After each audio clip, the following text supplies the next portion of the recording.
we go.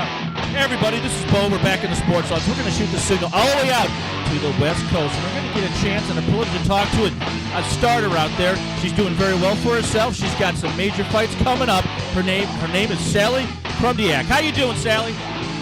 I'm doing great. Hey, we want to say thanks for showing up. Now, Sally, if you could break it down for us, a little bit about your background and your accomplishments, what you've been through, and what's coming up. We're going to break it down a little bit at your practice level. All right. Well, so you want me to say what I've been doing lately? Yeah, exactly. How did you get involved in mixed martial arts? We know that the internet and MySpace has information on that, but in a nutshell, what caused you to really take the step into mixed martial arts? You were definitely heavy in sports medicine. Did you see a fight and stuff like that? Well, I had a boyfriend who, his brother was doing MMA, and he had always told me about his brother and sister were doing this ultimate fighting, sort of no rules fighting, and I had no idea what he was talking about, and he brought me to a fight. And it was really interesting, but there was one girl kickboxing fight, and I just fell in love with kickboxing, so that's kind of where it started.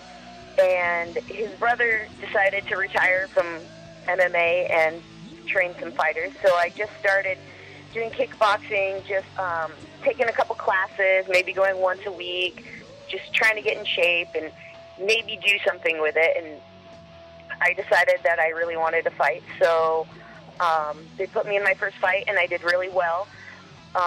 Once again, I did another kickboxing fight a couple months later, and I was really getting the pressure from all the students at the school. You need to put in the ground game, you know. You'll at least need it for self-defense on the streets or something stupid like that. As if I was ever gonna get in a street fight or something.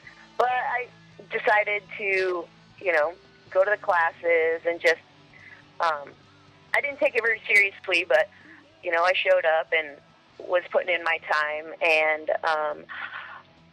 after about, I think, 8 months of putting in the ground game with my stand-up, I had my first MMA fight, and it kind of took off from there. I got a knockout in the fight, and I just fell in love, and then it's just gotten better since then, training 6 days a week for about 4 hours a day.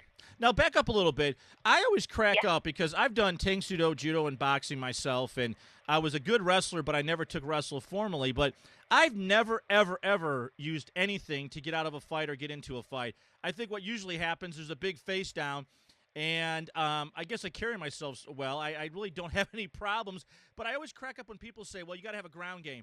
I'm telling you right now, Sally, I'm 6'2", 6'3", 240. If some guy's going to come after me, I'm going to hit him, elbow him, and take off. I am not going to sit